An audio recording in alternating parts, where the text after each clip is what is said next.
tos, kas cīnījās pret Bermontu, kas,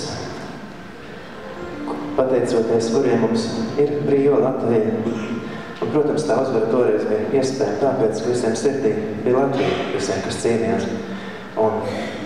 Un arī visi saprata to, ka īstā Latvijā politiskā vara drīkstētu būt tikai un vienīgi latviešu tautas rokās.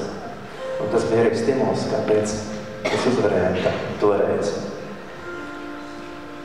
Un tagad es nodziedāšu kā pirmo vienu tādu kā guram dziesmu latviešu tautai.